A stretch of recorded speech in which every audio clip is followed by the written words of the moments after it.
함께 예배드리는 우리 보석 같은 청년들 한 분 한 분 너무 축복합니다.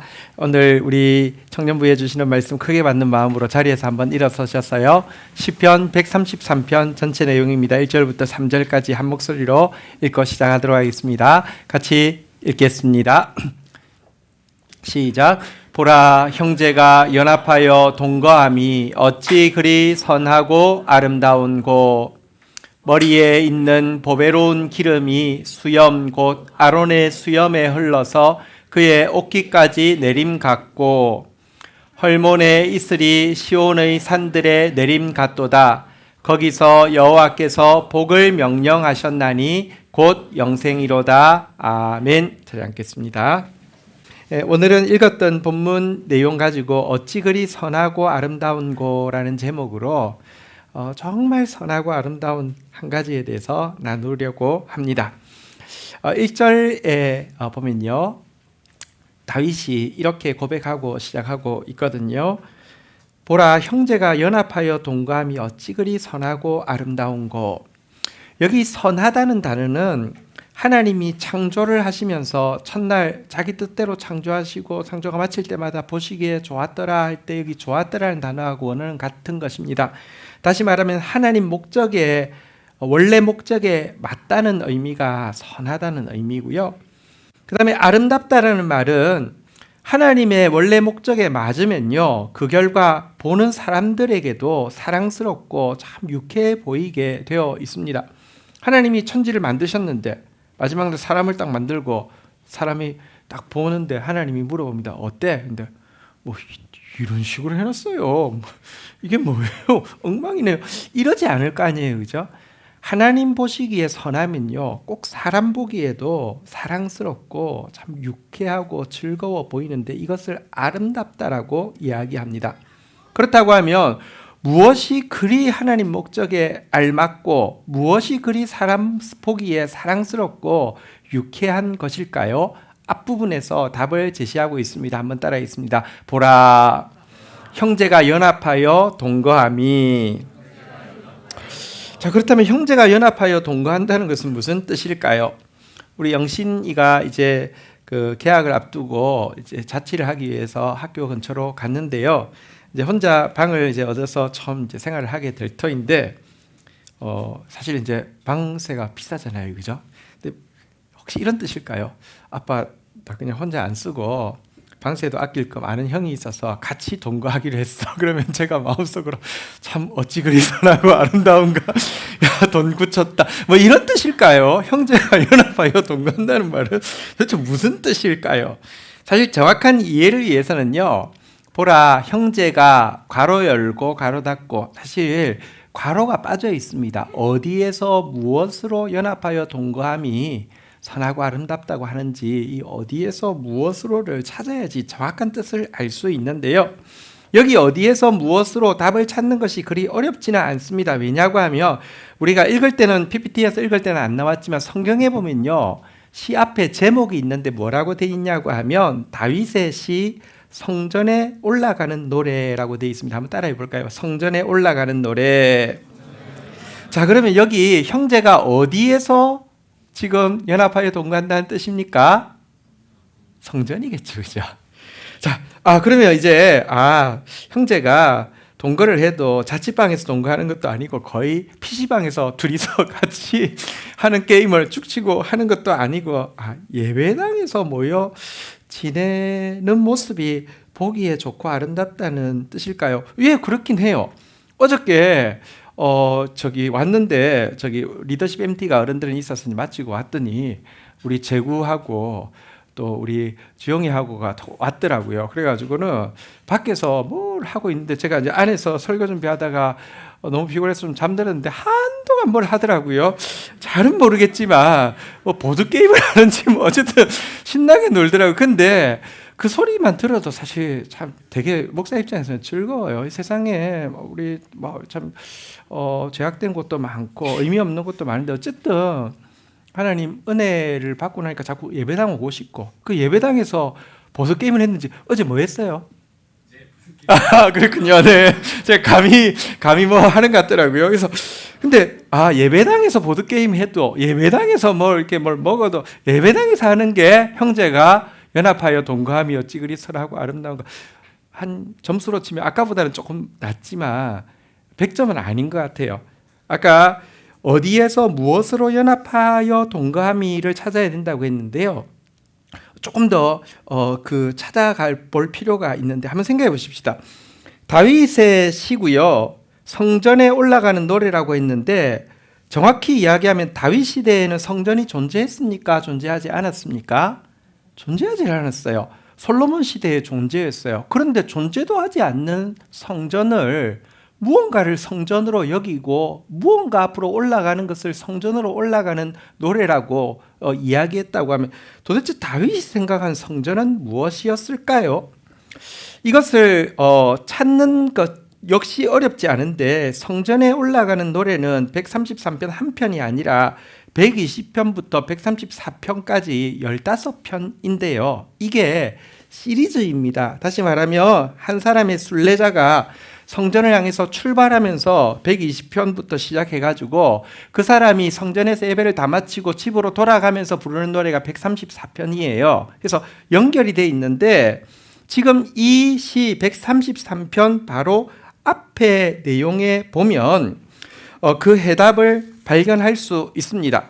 시편 132편은 다윗이 언약궤를 찾아서 시온에 안치하는 내용입니다. 여러분, 언약궤를 잃어버렸어요. 블레셋에 의해서 빼앗겼다가 블레셋이 그 언약궤가 뭐 자기 신당 안에 두었는데 막 신당이 무너지고 막 그 전염병이 돌고 하니까 이스라엘에 보냈어요. 그런데도 여러분, 이스라엘의 사사 시대 또 사울 왕 시대 때는 하나님 말씀에 관심이 없으니까 그냥 방치했다가 심지어 관리자가 있었는데 그 관리자도 거의 생각 없이 있다가 어디 있는지 이제 못 찾게 된 거예요. 다윗이 왕이 되고 나서 결심했습니다. 내가 그 언약궤를 찾기 전에는 집에 들어가지도 않고 침상에 오르지도 않고 잠도 자지 않고 졸지도 않겠다고 결심하고 하나님의 언약궤의 말씀을 찾게 해달라고 노력하고 있을 때 다행히 에브라다에 있는 나무밭에 아마 막 엄청나게 나무밭이라고 하니까 막 거의 막 밀림처럼 돼 있는 막 그 속에서 언약궤를 발견하게 된 것입니다. 발견하자 그가 이렇게 고백하고 있습니다. 시편 132편 7절 8절의 내용을 보면 이런 내용이 있습니다. 7절 우리가 그의 계신 곳으로 들어가서 그의 발등상 앞에서 엎드려 예배하리로다. 일단 이 숲을 사이에서 언약궤를 발견하자 그걸 헤집고 왕이 들어가서 그 앞에 엎드려서 절을 했다는 뜻입니다. 그리고는요 8절 한번 같이 읽도록 하겠습니다. 읽겠습니다. 시작. 여호와여 일어나사 주의 권능의 궤와 함께 평안한 곳으로 들어가소서. 그리고는 고백합니다. 여호와여 이제 일어나셔서 이 주의 권능의 궤, 다시 말하면 언약궤와 함께 평안한 곳으로 들어가십시다 하면서 시온으로 모시는 내용인데요. 곧 그는 성전은 존재하지 않지만 그가 성전이라고 여긴 것은 무엇이냐? 언약궤입니다. 언약궤, 성전의 핵심이 언약궤인데 그 언약궤가 시온성에 들어왔으니 이미 성전이 세워졌다라고 이야기하고 있는 것입니다. 그렇다고 하면 이제 1절의 온전한 의미를 알 수 있죠. 어디서 무엇으로 연합하여 동거한다는 것입니까? 한번 따라합시다. 성전에서 언약궤로 하나님 예배하는 곳에서 하나님의 말씀 앞에서 형제가 연합하여 동거한다는 것입니다. 다시 말하면 말씀이 선포되어지는 예배처에서 성도가 연합, 곧 한마음이 되어지고 또 그 말씀 앞에서 동거라는 것 습관적으로 머무르고 습관적으로 귀 기울이는 모습을 이야기하죠. 어쨌든 말씀 앞에 머무르고 말씀에 귀 기울이고 있는 이 모습이 하나님 보실 때 너무 선해 보이고 또 믿음의 그 선배들이 볼 때도 너무 귀중하게 여겨진다라는 의미인 것입니다. 그런데 바로 이 하나님 앞에서 연합하고 동거하는 것, 하나님 말씀 안에서 연합하고 동거하는 것이 무엇입니까? 지금 여러분들이 하고 있는 이 일이고요. 또 여러분들이 셀로 흩어져서 하는 일이 바로 그 일입니다. 그래서 하나님 보실 때는요, 이 예배가 그렇게 화려하지 않지만 하나님 보실 때는요, 한번 다시 따라하겠습니다. 어찌 그리 선하고 아름다운 곳. 여러분들이 두세 명 이제 셀로 모여서 같이 하나님 말씀 가지고 나누고 기도할 텐데요. 그 모습을 하나님이 보시면서 우리 옆에 분 보시고 한번 이야기하겠습니다. 어찌 그리 선하고 아름다운가. 이렇게 말씀하신다는 것입니다. 네. 자, 1절의 내용을 이제 알게 되었는데요. 형제가 성전에서 언약궤로 말씀 앞에서 말씀 안에서 한 마음이 되어서 머무르고 귀 기울이는 것, 선하고 아름답다라고 이야기하고 있는데, 이어지는 2절부터는 이와 같은 우리의 예배, 이와 같은 우리의 셀 모임에 임하는 축복에 대해서 소개하고 있는 내용입니다. 두 가지 축복이 나오는데요. 첫 번째 2절에서는 영적인 축복이 나옵니다. 2절 같이 한번 읽어볼까요? 같이 한번 읽도록 하겠습니다. 2절 시작. 머리에 있는 보배로운 기름이 수염 곧 아론의 수염에 흘러서 그의 옷깃까지 내림 같고. 자, 이 모임에 무엇이 임하느냐 한번 따라하겠습니다. 보배로운 기름. 보배로운 기름이란 정확하게는 제사장을 이제 세우게 될 때에 그의 머리에 붓는 관유라는 것인데요. 우리는 이제 기름 그러면 기름을 머리에 부으면 어떻게 될까요? 이런 느낌이 있는데요. 사실 관유는 지금으로 치면 향수에 조금 더 가깝겠습니다. 이제 아주 그 향기로운 기름, 그래서 향기름이라고도 번역을 하는데요. 하나님께서 제사장을 세울 때 제사장이 여전히 인간이기 때문에 부정하지만 하나님께서 그에게 관유를 부으시면 이게 보배로운 기름인데요. 그가 거룩하게 구별되어지고 거룩의 능력이 임하게 되는 기름을 보배로운 기름이라고 이야기하는데, 여러분 우리가 형제가 두세 사람이 말씀을 중심으로 한 마음이 되어지고 말씀 앞에 머무르고 말씀에 귀 기울이는 것이 습관이 되어지면 이 모임에 여러분 거룩의 역사가 자연스럽게 임한다는 것입니다. 여러분 어떻게 하면 우리가 거룩해질까요? 어떻게 하면 죄가 끊어질 수 있을까요? 인격이 죄를 끊는 데 얼마나 힘이 있을까요? 힘이 있습니다. 하지만 인격적이라고 죄를 온전히 끊을 수 있냐? 그렇지 않습니다. 지식이 죄를 끊는 데 얼마나 힘이 있을까요? 모르는 것보다 나을 수 있습니다. 그런데 여러분 지식인들이 더 죄 많이 짓습니다. 안다고 죄가 끊어지는 게 아닙니다. 혹은 레미젤라블 같은 거 보면 사실 사람이 죄 짓는 것이 환경이나 여건이 너무 열악해서 죄 지을 수밖에 없는 것도 있잖아요. 달리 이야기하면 환경과 여건이 나아지면 죄에서 좀 자유로울 수 있지 않을까? 그렇지 않습니다. 사실 거룩은 어디에도 존재하지 않습니다. 그런데요, 말씀 안에서 말씀 앞에서 연합하여 동거하는 여러분의 모임에, 우리의 모임에 여러분 이 보배로운 기름, 거룩의 기름이, 거룩한 향이 자연스럽게 머리에 내린 게 쭉 타고 내려서 수염을 타고 옷깃에 내리는 것처럼 거룩해진다라고 이야기를 하고 있습니다. 여러분 말씀 붙잡고 몸부림치면 거룩이 개인적으로 몸부림쳐도 조금 이루어지는 것 있습니다. 하지만 말씀 붙잡고 공동체가 함께 몸부림치는 것과는 분명한 차이를 가지고 있습니다. 왜 그런지 아십니까? 여러분 하나님은 아무리 뛰어난 신앙이 뛰어난 개인이라도 그 한 사람에게 말씀 전체에 대한 이해를 주지 않고 말씀의 퍼즐 조각을 줍니다. 어떤 사람 좀 큰 걸 줄 수는 있지만 전체를 주지 않습니다. 하지만 지체와 함께 그 말씀을 나누게 되면 퍼즐이 모아져서 전체 그림이 나오게 됩니다. 일단 이해가 풍성해지고요. 예를 들면 내가 죄의 문제와 싸워도 내 죄가 본질적으로 무엇인지, 왜 이런 죄에 이렇게 쉽게 넘어지고, 이 부분에 대해서 말씀이 전체적인 이해를 주고요. 이해뿐 아니라 이것을 가지고 같이 나눌 때에 여러분 한 사람은 패하지만 두 사람은 맞설 수 있고요. 세 겹줄은 끊어지지 않습니다. 여러분 내가 결심하고 고백한 것을 지킬 수 있는 힘도 공동체 안에 있습니다. 그래서 성경은 우리에게 이렇게 권면합니다. 야고보서 5장 16절 같이 한번 읽어볼까요? 5장 16절 같이 읽겠습니다. 시작. 그러므로 너희 죄를 서로 고백하며 병이 낫기를 위하여 서로 기도하라. 의인의 간구는 역사하는 힘이 큼이니라. 이번에 블레싱 마치를 가서 아마 우리 지체들 너무 좋았으면서도 또 동시에 너무 영적 전쟁이 심하다. 그러니까 내가 얼마나 죄인되고 내가 얼마나 자기가 없는지도 각각이 느꼈을 거예요. 뭐 제가 전에 들은 이야기지만 우리 전사님은 마지막 날 내가 계속 이래서 사역을 할 수 있을까, 그만둬야 되지 않을까 이럴 정도로 고민했다는 이야기도 제가 들었습니다. 근데 당연해요. 여러분, 빛에 가까워지면 주여 나를 떠나소서 나는 죄인이로소이다 이 고백이 나와요. 그런데요, 여러분, 거룩이 언제 일어나느냐? 그 앞에서 한번 따라하겠습니다. 죄를 서로 고백하며 병이 낫기를 서로 기도하라.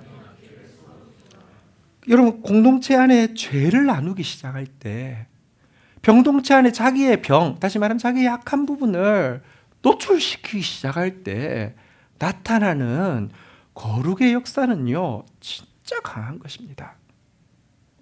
이 축복이 우리 청년부 안에 있고요. 이 축복이 여러분의 셀 가운데 있습니다. 이 축복, 보배로운 기름이 여러분들 한 명 한 명에 흐르는 이 축복을 맛보는 청년부, 또 여러분의 셀이 되기를 주의 이름으로 축복합니다. 자, 3절 한번 보도록 하겠습니다. 3절에는 말씀 앞에서 연합하여 동거하는 이 모임에 임하는 두 번째 축복이 나타나고 있는데요. 앞부분까지 먼저 읽겠습니다. 같이 읽겠습니다. 시작. 헐몬의 이슬이 시온의 산들에 내림 같도다. 두 번째는 헐몬의 이슬이 내리는 축복입니다. 앞에는 보배로운 기름이 이렇게 흐르는 축복이라고 하면 두 번째는 헐몬의 이슬이 내리는 축복인데요. 이게 무슨 뜻인가 설명해 드리겠습니다. 이스라엘 땅에 대한 이미지가 여러분 있을 텐데 아마 그 이미지가 맞을 겁니다. 일단 색깔은 어떤 색깔입니까? 이스라엘 그러면 되게 거의 뭐 그냥 저기 뭐랄까요? 사막 색깔 뭐 이런 색깔입니다. 진짜 그렇습니다. 날씨가 덥고요, 건조하고요, 보이는 것은 거의 황무지 같은 사막 색깔이 맞습니다.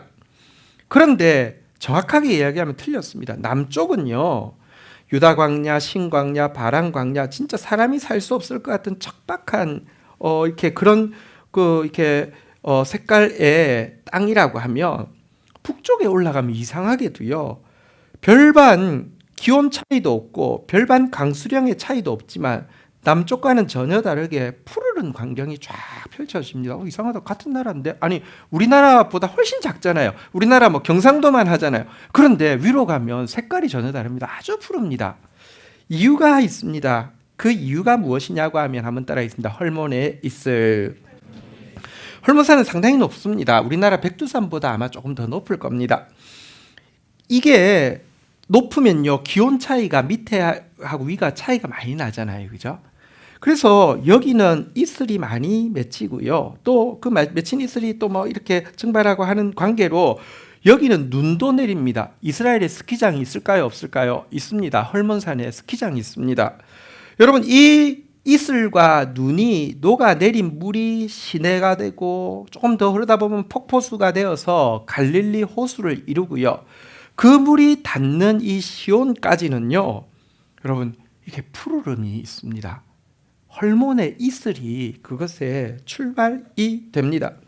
마찬가지입니다. 말씀 안에서 연합하여 동거하는 공동체에는 헐몬의 이슬 같은 은혜와 축복이 일상적인 삶에도 소리 없이 임하게 된다라고 약속하고 있습니다. 언약궤를 찾아서 시온에 모셨던 그 시편 132편에도 보면요, 13절 14절에 보면 이제 언약궤가 하나님께서 시온에 가시기로 결심하시고 움직이십니다. 여호와께서 시온을 택하시고 자기 거처를 삼고자 하여 이르시기를 14절에 보면요, 이는 내가 영원히 쉴 곳이라 내가 여기 거주할 것은 이를 원하였음이라 하고 시온으로 들어오시고 나자 15절 같이 한번 읽도록 하겠습니다. 시작. 내가 이 성에 식료품이 풍족히 복을 주고 떡으로 그 빈민을 만족하게 하리로다. 여기 보니까요, 하나님의 언약궤가 들어가면, 하나님의 말씀이 들어가면 말씀 앞에 있는 공동체에게는요, 식료품이, 떡이, 한번 따라하겠습니다. 풍족히, 만족하게, 풍족하게, 만족하게 임할 것이다. 이렇게 약속하고 있습니다. 여러분, 사실 이제 목사가 교회에서 이제 성도들의 이런저런 사정을 듣다 보면 그 사정을 듣고 또 객관적으로 볼 때는 마치 아까 이스라엘 땅의 남쪽은 거의 뭐 진짜 사막과 광야밖에 없거든요. 와, 너무 힘들겠다. 너무 어떻게 살지? 어떻게 견디지? 이런 생각이 듭니다.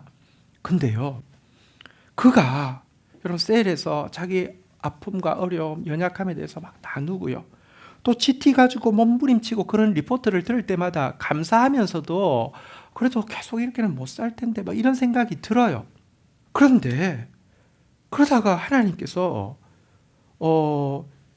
일하시고 근래에도 이제 어떤 지체 집에 이제 신방을 갔어요. 갔는데 소리 소문 없이 이슬 소리 없이 내리잖아요.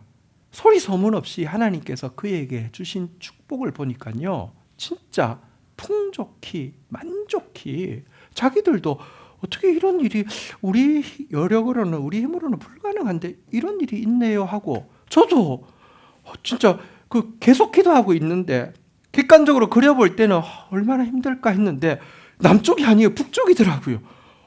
정말 하나님 주신 푸르름이 있더라고요. 이런 세계가 있단 말입니다. 풍족히 만족히.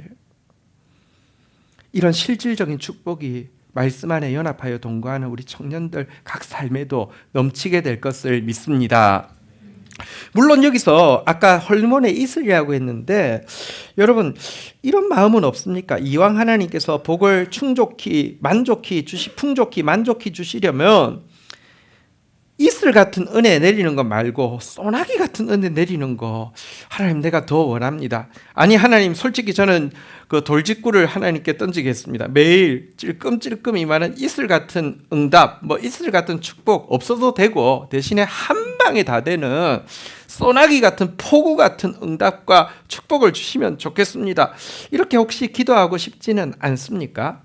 여러분 이슬 같은 은혜와 소나기 같은 은혜, 이슬 같은 축복과 소나기 같은 축복 무엇을 원하십니까? 근데 사실요 진짜 큰 은혜, 진짜 큰 축복은 소나기의 축복이 아니라 이슬의 축복이고 은혜라는 거 알 필요가 있습니다. 한번 생각해 보십시다. 소나기가 확 내리잖아요, 그죠? 그 빗물 대부분은 어디로 갑니까? 도심 같은 데서는요 어디로 갑니까? 하수구로 흐릅니다. 흡수할 수 있는 양은 대단히 적습니다. 근데 이슬은요 임하면 몇 프로 정도 흡수될까요? 거의 100% 흡수되어집니다. 제가 아까 전에 유다 남쪽에는 진짜 거의 그 사막, 광야라고 했잖아요, 그죠? 그런데 거기에 뭐가 있는지 아십니까? 양들이 삽니다. 목자들이 있습니다. 아니 진짜 지나갈 때 거의 뭐 여기 흙 색깔밖에 없는데 양들이 어떻게 살까요? 이유가 있습니다. 이슬이 내리기 때문입니다. 아침마다 이슬 내립니다. 그 이슬 때문에 풀이요 양 먹을 만큼 나고요. 형들 그래서 살 수 있습니다. 이슬의 은혜가 사실은 대부분 흡수할 수 있는 더 큰 은혜고 축복입니다. 그래서 성경에 보면 만나는 이슬과 함께 내렸고요. 성경은 주의 이슬은 빛난 이슬이니 땅이 죽은 자를 내어 놓으리라고 노래할 정도로 이슬은 죽은 것까지 살리는 능력이 있다. 이렇게 이야기를 합니다. 또 반대로 재앙 중에 재앙은 소나기가 그치는 것이 아니라 이슬이 거치는 것입니다. 여러분 엘리야가 아합에게 가뭄을 선고했을 때 왜 무서운 줄 아십니까? 비가 그쳐서일까요? 아닙니다. 성경을 자세히 보면 무엇이라고 되어 있냐고 하면요, 한번 따라하겠습니다. 비도 이슬도 내리지 아니하리라.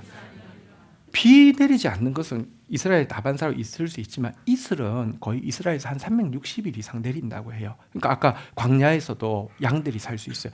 이슬 안 내리면 어떻게 될까요? 끝장입니다. 사실 여러분 가끔 소나기 같은 은혜도 필요해요. 여러분 샤워하지만 사우나탕에 들어가고 싶을 때 있잖아요.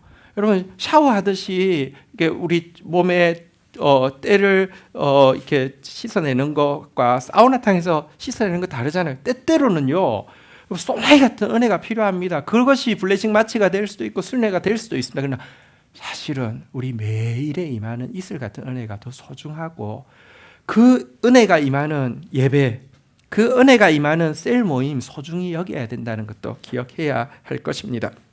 한편 앞에 두 가지 축복이 나왔었잖아요. 한 번만 더 따라할까요? 보배로운 기름, 헐몬에 있을 거룩의 축복과 또 풍족함, 만족함의 축복이라고 했는데요. 이것이 임하기 위해서 한 가지 중요한 법칙이 있는데 그것은 영적인 권위와 질서가 견고하게 서야 된다는 것입니다.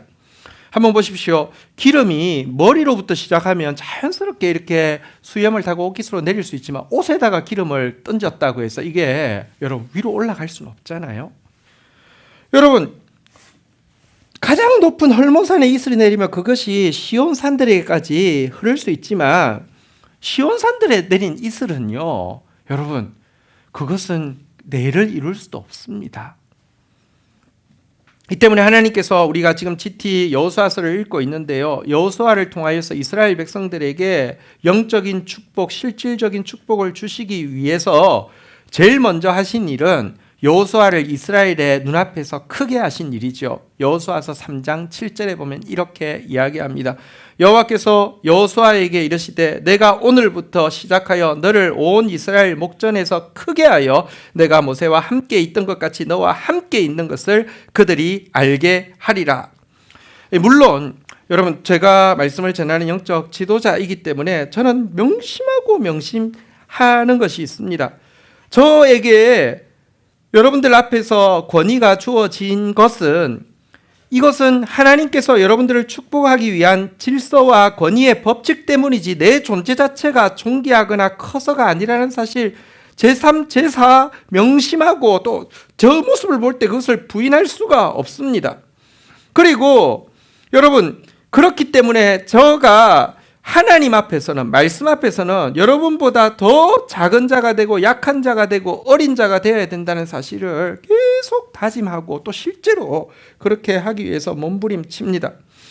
바울이 어린 성도들 앞에서 제일 강조한 게 무엇이냐고 하면 자기의 사도권이었습니다. 계속 나는 하나님의 사도다 이야기했습니다. 왜입니까? 그래야지만 그가 전하는 하나님의 말씀에 권위가 있고 말씀이 권위 있게 전달되어야지만 그들에게 축복이 임하기 때문입니다. 하지만 자기 자신은 말씀 앞에 설 때 약하고 두려워하고 힘이 떠는 모습으로 섰습니다. 그래야지만 말씀 앞에서 떨어야지만 양무리에게 바른 하나님 말씀 전할 수 있지, 말씀 앞에 교만해지기 시작하면 성경 읽어놓고 자기 이야기만 하는 정말 악한 목자가 될 수밖에 없기 때문에 그렇습니다. 지도자는 하나님의 말씀의 대체자가 아니라 하나님의 말씀으로 인도하는 안내자이기 때문에 여러분 말씀 때문에 커지만 또 말씀 앞에서 가장 작은 자가 되어야 된다는 거 저는 명심합니다. 어쨌거나 하나님의 질서와 권위 때문에 이 원칙, 다시 말하면 말씀이 커지고 말씀을 전하는 사람에게 권위가 주어져야 된다는 것은 기억해야 합니다. 히브리서 13장 17절에 보면 이런 말씀이 있습니다. 너희를 인도하는 자들에게 순종하고 복종하라. 그들은 너희 영혼을 위하여 경성하기를 자기 신들이 청산할 자인 것 같이 하느니라. 그들로 하여금 즐거움으로 이것을 하게 하고 근심으로 하게 하지 말라. 그렇지 않으면 너희에게 유익이 없느니라. 여러분들 위해서 기도합니다. 근데 그 기도가 기쁨으로 기도할 수도 있고요, 근심으로 기도할 수도 있습니다. 근데 이래도 저래도 기도할 것인데요, 기쁨으로 즐거움으로 기도하는 것이 여러분들에게 더 유익이 되어진다. 이 사실 꼭 기억하고 그렇게 설 수 있으면 좋겠습니다. 자, 마지막 절 한번 3절 후반부 한번 보겠는데요. 여기는 약속한 두 가지 축복을 우리에게 주시는 목적에 대해서 나오고 있습니다. 거기서부터 읽도록 하겠습니다. 3절 거기서부터 같이 읽겠습니다. 시작. 거기서 여호와께서 복을 명령하셨나니 곧 영생이로다. 여호와께서 영적인 축복, 실제적인 축복을 명령하신 목적은 영생 때문이다, 이런 말인데요. 영생 때문에 복을 주신다라고 이야기했는데 이게 무슨 말인지 조금 설명을 드리겠습니다. 영생은, 성경에서 말하는 영생은 단순히 생명이 무한대로 연장되는 것을 이야기하는 게 아닙니다. 이것보다는 훨씬 깊은 의미를 가지고 있습니다. 만약에 생명이 무한대로 연장되는 것이 영생이라고 하면 천국뿐 아니라 지옥도 영생이겠죠. 왜냐하면 지옥도 영원히 사니까요. 그런데 성경에서는 영원한 미움이 있는 지옥을 한 번도 영생이라고 이야기하지 않고요. 오직 영원한 사랑이 있는 천국만 영생이라고 이야기합니다. 그래서 영생에 가장 가까운 말 하나는요. 한번 따라하겠습니다. 영원한 사랑. 영원한 사랑, 하나님의 사랑이 온전해지는 것을 영생이라고 이야기합니다. 천국에서 하나님의 사랑이 온전해지고 우리 지체들 간의 사랑이 온전해지겠죠. 이게 영생이라고 이야기하고요. 또 한 가지는 이 사랑이 여러분 온전해지고 나면 사랑은 감출 수가 없습니다. 예수의 사랑이 가득해진 사람은요, 예수의 생명이 넘쳐나게 되어서 생명의 면류관을 쓰고 생명의 왕노릇하는 사람이 되어서 그가 기도하는 영역마다, 발을 딛는 영역마다, 헌신하는 영역마다 생명의 역사가 일어나게 됩니다. 이것을 영생이라고 이야기합니다. 이것을 성경에서 영생의 능력이라고 이야기하는데요. 여러분, 하나님께서 말씀 안에서 연합하고 동거한 두세 사람의 공동체에 이와 같은 영생의 능력을 주신다는 것입니다. 사랑을 주시고요. 세상에서 발견할 수 없는 사랑을 주시고, 또 세상에 없는 능력, 곧 생명의 면류관 쓰고 생명의 왕노릇하는 능력을 주신다는 것입니다. 한번 보십시오. 지도자 하나가 잘못 쓰면 사망의 면류관 쓰고 사망의 왕노릇하며 막 그가 말하는 거, 행동하는 거, 만드는 것마다 죽음이 막 확산되지 않습니까? 근데 반대도 있다는 것입니다. 생명의 면류관 쓰고 생명의 왕노릇하는 한 사람이 말하고 행동하고 손대는 것마다 정말 사람들이 행복해지고 아름다워지는 이 영생의 능력이 두세 사람이 주의 이름으로 모이는 곳에 주님께서 주신다고 약속하셨습니다. 두세 사람은 작지만 그곳에 함께 하시는 주님은 크시기 때문에 그렇습니다. 여러분, 사실 영국 사회에서 엄청난 일을 한 인물 중에 윌버포스라는 크리스찬이 있습니다. 크리스찬 그 국회의원이 있었습니다. 이 사람이 한 일은 노예 수입 이렇게 이제 폐지와 노예 제도 폐지 이 두 가지를 이루어냈습니다.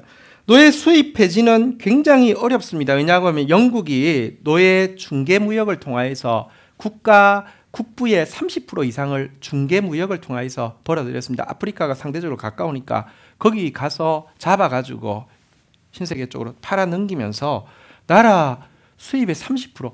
여러분, 우리 삼성이 우리나라 수입의 몇 프로 정도 차지할까요? 잘 모르겠지만 제가 워낙 경제 쪽에 감이 없어서 한 10% 될까요?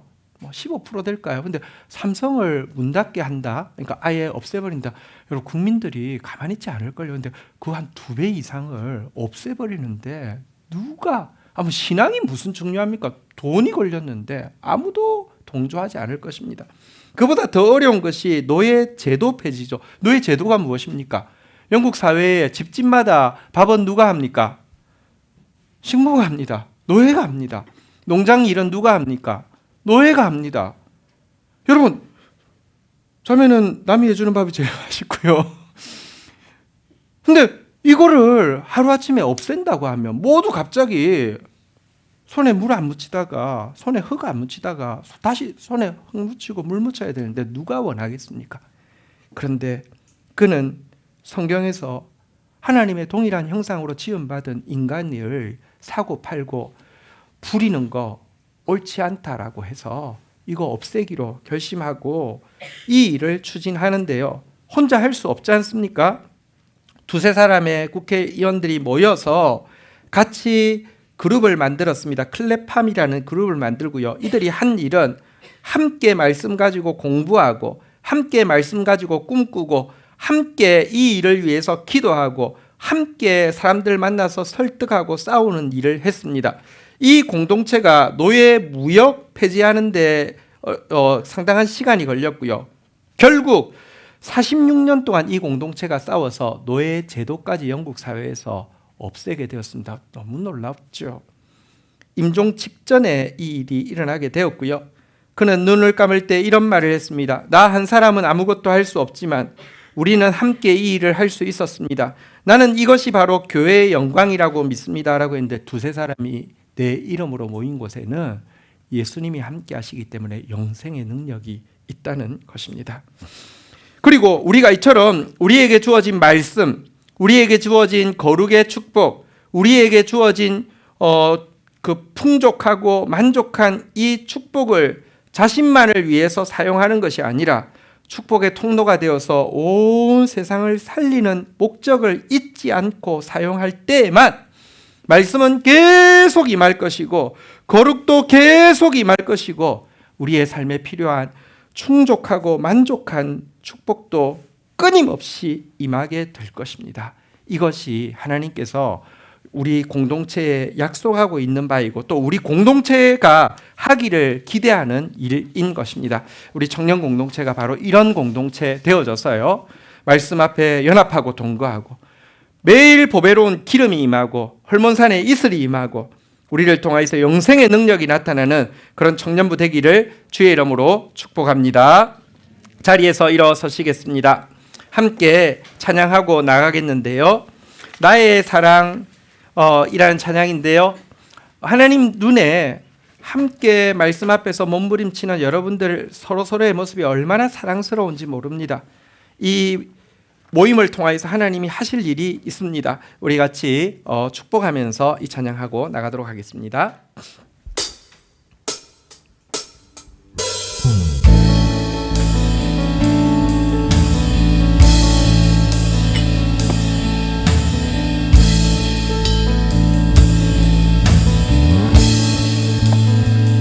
나의 사랑,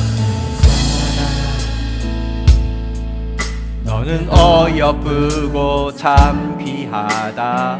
어느 보석보다 귀하다. 내가 사랑스럽지 않을 때 너를 온전히 사랑하고 너와 함께하려 내가 왔노라. 주의 사랑, 이 사랑은 결코 변치 않아. 모든 계절 돌보시네. 그러나 주의 말씀은 신실해. 실수가 없으신 주만 바라라. 주님의 나라와 뜻이 너의 삶 속에 임하시며 주님 알기를, 주만 보기를 소망해.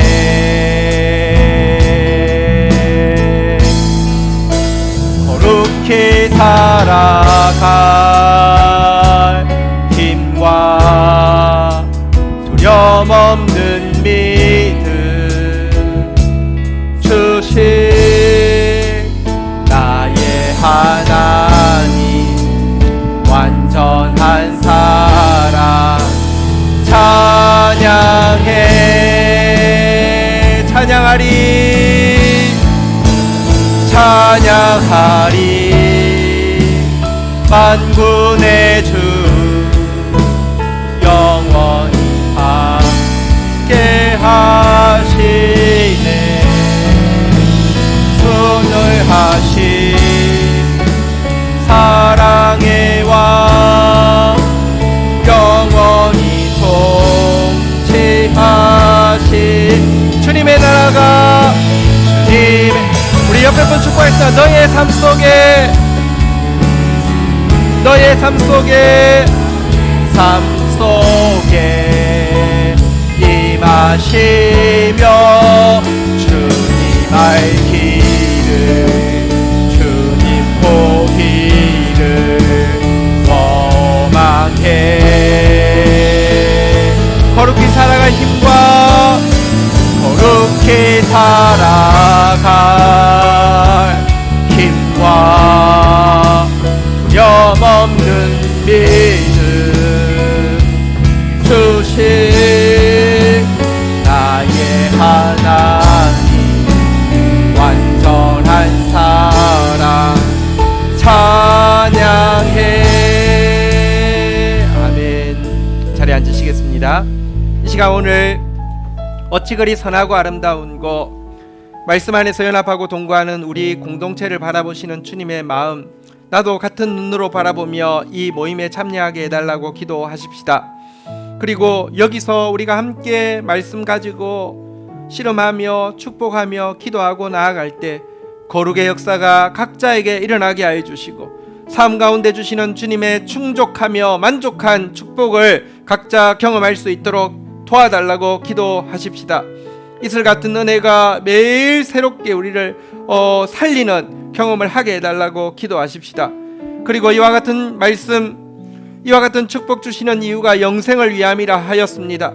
사랑이 없는 곳에 예수의 영원한 사랑을 가진 사람들이 되어지고 생명이 죽어가는 곳에서 생명의 멸류관 쓰고 생명의 왕로라는 사람으로 나타나서 이 세상을 향해서 끝없이 그 생명을 흘려보내는 영생의 능력을 가진 사람, 영생의 능력을 가진 두세 명의 공동체가 되게 해달라고, 우리의 셀을 축복해달라고 주의 이름 고백하며 기도하는 시간 가지도록 하겠습니다. 같이 기도하시겠습니다. 하나님 감사합니다. 우리에게 영원한 절대적인 기준 생명의 말씀을 허락하여 주신 것을 감사하고, 또 우리 홀로 말씀 앞에 서지 않고 두세 사람이 함께 말씀 앞에 서서 온전히 이해하고 또 온전히 붙잡아 줄 수 있게 해주신 것을 인하여서 감사합니다. 이제 셀 모임이 시작합니다. 형제가 말씀 앞에서 말씀 안에서 연합하여 동거하는 것이 어찌 그리 선하고 아름다운고 고백하셨는데, 아버지 그 아름다운 셀 모임, 선한 셀 모임이 우리 가운데 풍성하게 시작되어지게 하여 주시옵소서. 함께 기도할 때마다 죄가 끊어지는 역사를 경험하게 하여 주시고, 함께 말씀 붙잡고 고백할 때마다 주께서 각자의 삶 가운데 허락하여 주시는 식료품의 복, 떡의 복, 만족하게 충족하게 하시는 축복을 경험할 수 있도록 인도하여 주시옵소서. 우리는 작은 두세 사람이지만 함께 이 말씀 붙잡고 나아갈 때 영생의 능력을 가진 자로서 죽어가는 세상 가운데 생명을, 사랑이 없는 세상 가운데 참된 사랑을 넉넉히 영원히 흘려보내는 공동체로 설 수 있도록 은혜를 더하여 주시옵소서. 예수 그리스도의 이름으로 기도 올립니다. 아멘.